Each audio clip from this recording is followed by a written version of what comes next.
So first up, we're going to do the 2010s Generations Skullgrin for the head sculpt. Nice head sculpt. It's a lot of little head compared to what we get in Legacy. We'll see that in a moment. Got nice red eyes right here. Got the horns. Nothing on this head is going to move except for just the regular neck joint you get here. Turn to the back side. Screw in the back.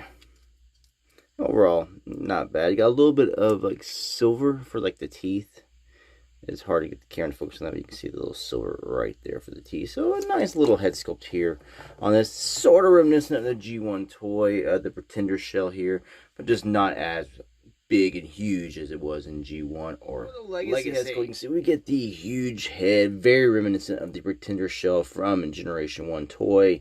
We got some hot pink eyes. He's ready for that hot pink action. The tusks, the teeth, no bottom teeth. It just goes right there.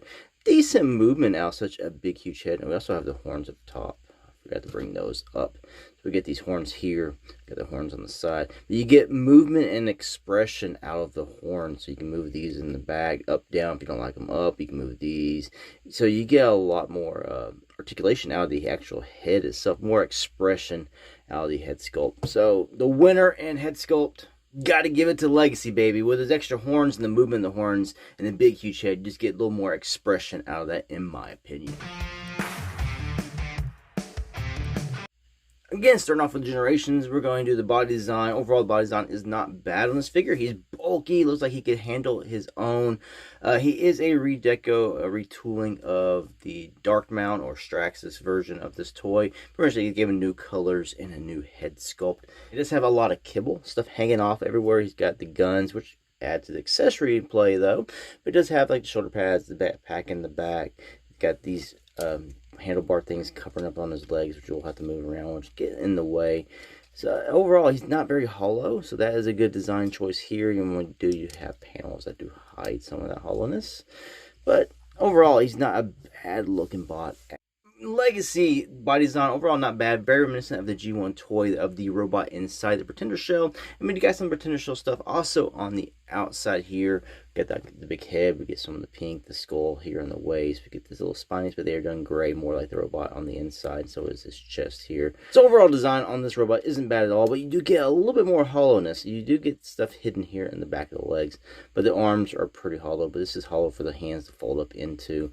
But it does like sort of back in the back. Again, we don't really pose our figures from the back as much, but we do get some hollowness here in the inner thighs on the toy. So that is probably your biggest design flaw there. I have to give the winner of body design to Legacy. As much as I like the body and the design overall on the Generations version, this one being more of a Generation 1 mishmash and accuracy, I have to go with this.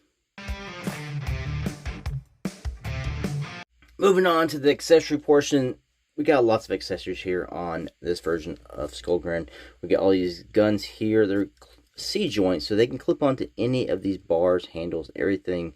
So he can be very weaponed up in robot mode and in vehicle mode. So he's got lots of accessories here. And you got another one I can move. So you can clip it here, you can clip it there, you can clip it anywhere you want, and just move these around, and you get more weapons in more places. He also has this axe right here that you can also have. It also has articulation. You can move these on the sides. This folds up and down. It's also for transformation. You can have the axe go the other way as well. It is however you want to do that. So that is a cool accessory, and he can actually hold it in both hands as well. On the Legacy, you get your two guns slash swords. You can just spin them around. So one is holding like a gun, the other one is holding like a sword. And you have these dual cannons on the back, which do have articulation. So if you want him to bend down, you can blow them up, or you also can move these off here with the pegs. And you can peg them in, and you can hold these if you rather have them have that as well. And the winner and accessories, I have to give this one to the 2010 Generations version. Just Skullgrin with more accessories, the playability of the accessories. I just have to give this to that one. Alright, and round 4, starting off again with the Generations version. This is going to be for Articulation. He has 27 points of articulation plus. That's adding in his weapons and his joints there. So overall, you can move on. It actually can go even higher than that based on the weapons themselves of the axe. There's more articulation inside the axe. You can spin things around. So he has a lot of articulation points. I would say that one of the bad points of articulation are his feet. He does have the ankle tilts down here slightly, but his feet to me are a little wonky, so it does get sometimes hard. He wants to lean forward, fall down, all that stuff. But he does have opening hands, and that is a plus. A deluxe figure with opening hands, I love it. He's got a ball jointed wrist, so you get some movement. It is blocked a little bit here by his forearm, but you get some movement here, so he can do some more expressive posing with his hands. You open them up, and that's why you can hold the weapon in both that way as well. And you get there's lots of joints on this guy. Really cool looking. And you can get some nice poses out of this. Just gotta be aware of his feet, and all the little kibble will just get in your way when you're trying to pose him. So he might be a little pain to pose, but if you can get him there, he's gonna look pretty cool. Alright, moving on to the Legacy figure. He's got 22, including his weapons on his back. You actually add more articulation points if you want to use the horns on both sides of his, on the sides of his head and the back of his head. Again, lots of articulation, less so than you're going to get in the Generations, because you don't have opening hands and wrist swivels and stuff like that. But you do get more expressive in the face articulation, so you can get more expressions there. But you get some poses, and he's got good bends, so you can get some nice poses out of this guy as well. He just doesn't have as much articulation as the 2010's Generation version. So the winner of this round, the 2010 Generations version, Legacy, has failed him. On to round 5, Transformation. First up, Generations Skullgrin. A lot more complex. He's got all the kibble things you gotta hide and tuck into places. So his biggest con on transformation is just all the kibble that we're getting in the way of actually doing the transformation. Makes it a little bit more difficult. On to Legacy Skullgrin. Transformation is a lot more simplistic than it is on the Generation Skullgrin. It's got a lot of things that have to unfold and slide around and re-tab in, and you have to get his waist just right to get the tabs to work. But overall, it's a pretty satisfying transformation, and you get a more G1-esque looking transformer out of this. So I gotta say the winner for transformation is going to be Legacy Skullgrin.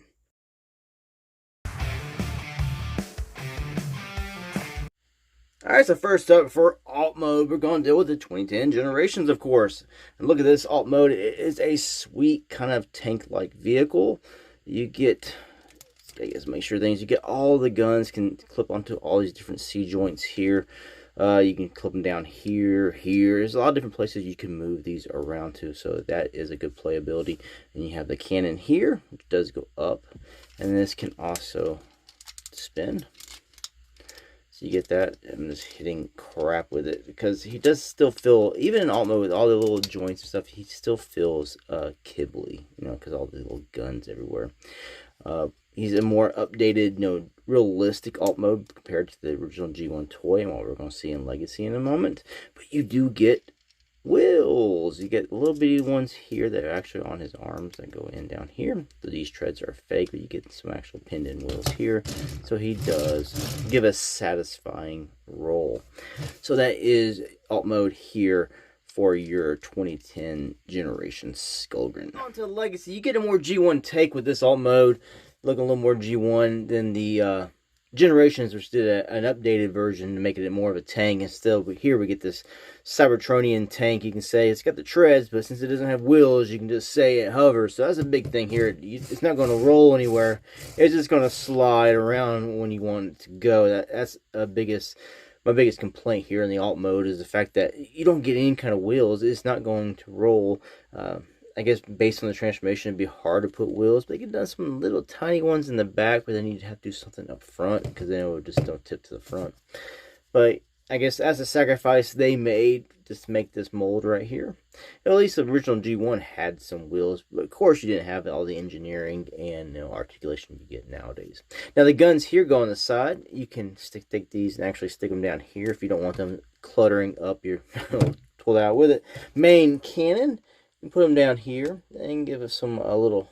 I can't even get it in the hole. That's what she said. You can't get it in the hole. Then you put these back here, and then you get these are articulated one at a time. You can raise them both.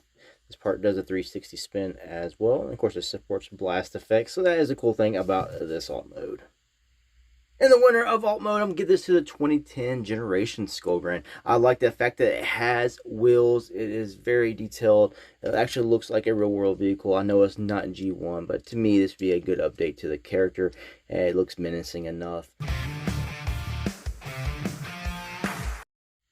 Alright, moving on to the final round. We're going to judge each figure's QC or quality. Does it have a quality feel, or are there any major problems with the figure that can take away from the overall enjoyment of this toy? Starting off here with Generations Skullgrin. It's a fine toy, no big QC issues that I'm aware of out of quality. He weighs more than your Legacy figure, and he has a lot more articulation. Biggest quality problems I have with this figure are loose hips. He wants to do the splits all the time, and he just has a problem standing upright. He wants to tip forwards, backwards, and everything. So that is probably the biggest problems I have with this figure.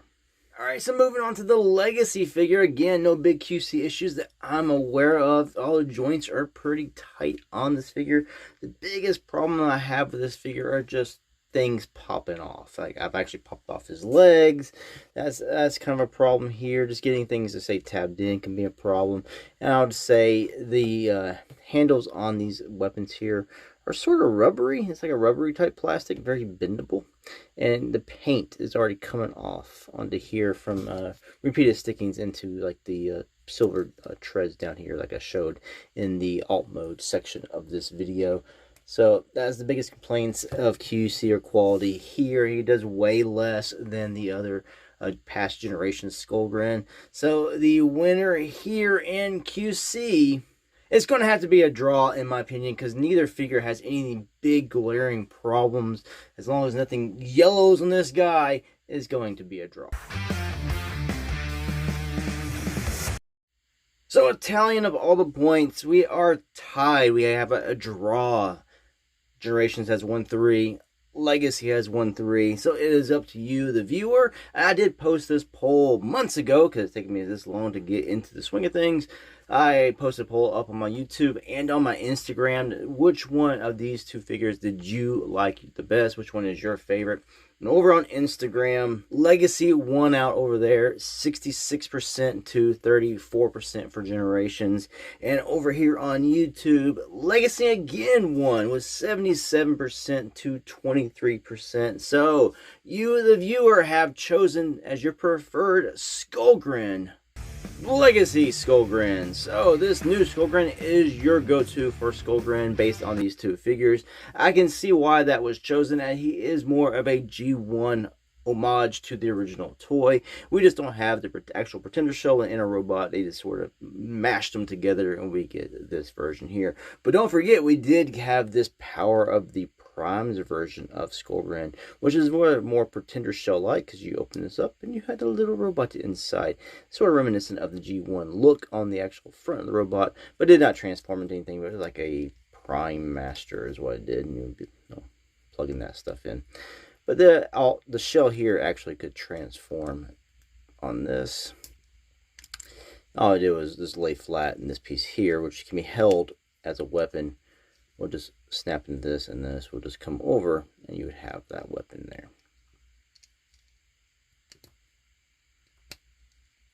Like that. And you can then turn around this way and be held by a deluxe figure. It's got a 5mm port there.